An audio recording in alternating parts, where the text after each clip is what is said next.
Excel PU college ಗುರುವಾಯಿನಕೆರೆ, ಕರ್ನಾಟಕದ number 1 PU college. Admissions open now. Israel America ಜಂಟಿಯಾಗಿ Iran ಮೇಲೆ ಸಾರಿರುವ ಯುದ್ಧ ಈಗಾಗಲೇ 1 ವಾರ ಕಳೆದು ಇವತ್ತು 8ನೇ ದಿನಕ್ಕೆ ಕಾಲಿಟ್ಟಿದೆ.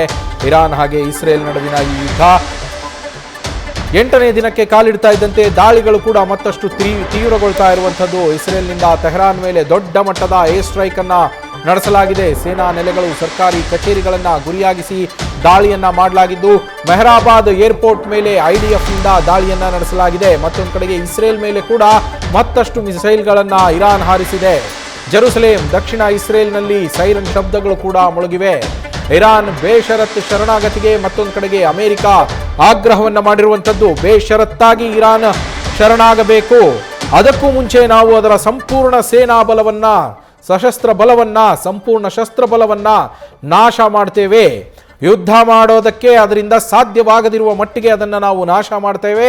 ಅದಾದ ಮೇಲೂ ಕೂಡ ಬೇಷರತ್ತಾಗಿ ಇರಾನ್ ನಮ್ಮ ಮುಂದೆ ತಲೆಬಾಗಬೇಕು, ಇರಾನ್ ಶರಣಾಗತಿಯನ್ನ ಹೊಂದಬೇಕು, ಆಗ ಮಾತ್ರ ಯುದ್ಧ ನಿಲ್ಲತ್ತೆ ಅಂತೇಳಿ ಅಮೆರಿಕ ನೇರವಾಗಿ ಖಡಕ್ ವಾರ್ನಿಂಗ್ ಅನ್ನ ಕೊಟ್ಟಿರುವಂಥದ್ದು. ಖುದ್ದು ಅಮೆರಿಕ ಅಧ್ಯಕ್ಷ ಡೊನಾಲ್ಡ್ ಟ್ರಂಪ್ ಅವರೇ ಈ ವಾರ್ನಿಂಗ್ ಅನ್ನ ಕೊಟ್ಟಿದ್ದಾರೆ ಸಂದರ್ಶನವೊಂದರಲ್ಲಿ.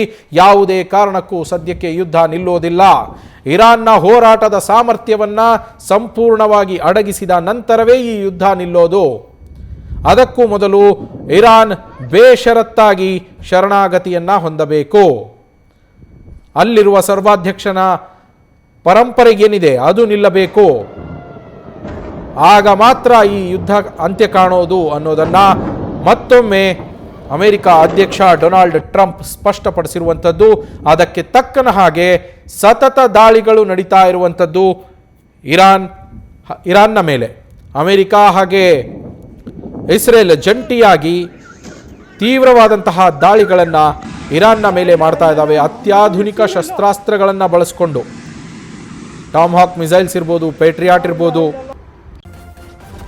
ನ್ಯೂಸ್ ಫಸ್ಟ್ ನಿರ್ಭೀತಿಯಿಂದ ನಿಮ್ಮ ಪರವಾಗಿ.